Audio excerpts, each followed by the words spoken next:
I'm Mandy White, and today I'd like to talk to you about the difference between rich entrepreneurs and poor entrepreneurs, and how you can make sure that you're one of the rich entrepreneurs, constantly growing your income, working less and making more, and helping a lot more people in the process and having a lot of fun.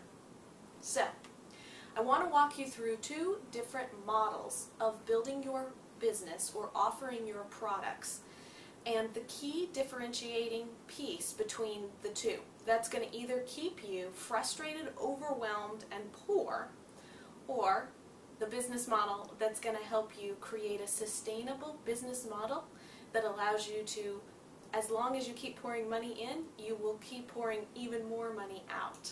Right? And that's what we'd like. That becomes an asset, something that's sustainable and leverageable.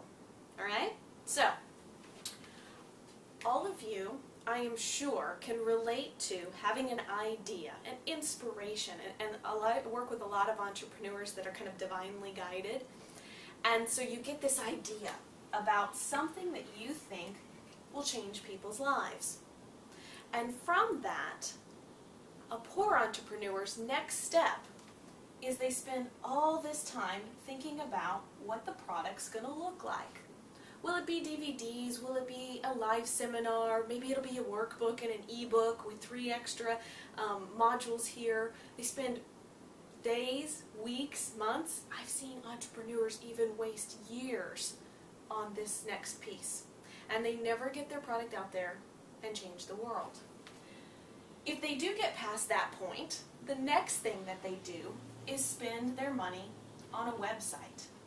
And they make sure this website looks beautiful and spend lots of money on graphic design and not so much on copywriting. They might write some copy, but mainly it's like it's got to look pretty. And then they come to me and they say, I'm ready for marketing. Make the magic happen. Mandy, come on, you can do this. And I say, great, how much budget do you have allocated to marketing this? And they scratch their heads and they say, well, I spent a lot of money developing the product, and I spent even more money getting the website built. So really, I don't have much money at all. I need to sell some product, and then I'll have some money for you. Does anybody see the fallacy in that thinking?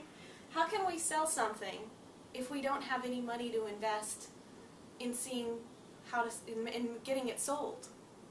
Do you see how crazy that is? I want to stop the crazy thoughts. I want to stop you guys, because this just keeps you in a circle of, well, I don't have any money to spend on marketing, so then I can't make any sales, and I can't make any sales if I don't have any money to invest in marketing. Really crazy thinking, right? The different way to go about this is, you take the same divinely inspired idea, all right? Then you look at 3 things. You look at the target market, that who are you trying to, your perfect, your ideal client for this sort of product. Hopefully you're creating the product with or when you get the idea, you have somebody in your head about who you would be selling this to. Then you need to look at the message that person would respond to in order to buy what it is that you're selling. And then we look at, how are we going to get to these people?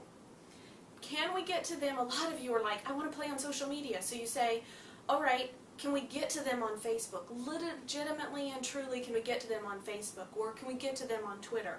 Can we get to them with Google pay-per-click? Or can we get to them at live events? This is the medium or the method that you're going to use to get to the people.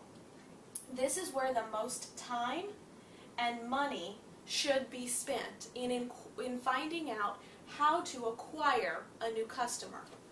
And then spending time on creating some sort of landing page where all of this is laid out, so that when you drive traffic to a page that clearly communicates your offer to the right people, they say, yes, I'm going to buy.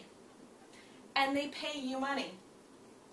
Then you can use that money to go create the product. From there, you can also funnel the money back into buying more traffic. And you keep replicating this process so that you have passive income streams and maybe even multiple recurring revenue sources, all because you've done things in the right way. Then you always have money for marketing. Then you can do whatever you want with the product on the back end because you've set things up in this way. This is how rich entrepreneurs build products and build empires, sustainable business models. I see so many people out there going after bright, shiny objects, trying to do one-hit wonders, and they're not building sustainable businesses. Okay?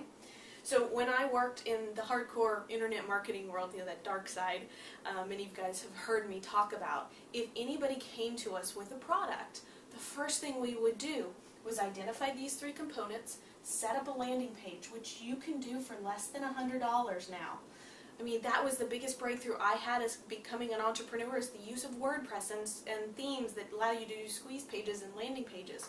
You can do all this very cheaply. So you drive some traffic, maybe $250 or $500 worth of traffic to the right landing page will tell you whether or not you've got something viable. That testing can go on in a week. If you don't have something at the end of the week that is sold, then you need to go back to the drawing board and test target market and message again and sources of traffic. And until you've completely exhausted all 3 of these, should you not be creating the product. So, I know this was a lot to absorb. I'd love to talk with you more if you're a marketer, an entrepreneur who's building your products out this way. Unfortunately, I have no magic trick bag. I can't make money magically appear, and no law of attraction is going to bring that money to you. Part of all of this creating your destiny, client attraction stuff is you creating that magneticism that draws people to you, but it's built from this model. So, if you want more, contact me at mandywhite.com, and I look forward to seeing you in the next lesson. I hope this was very educational and beneficial for you. Thanks.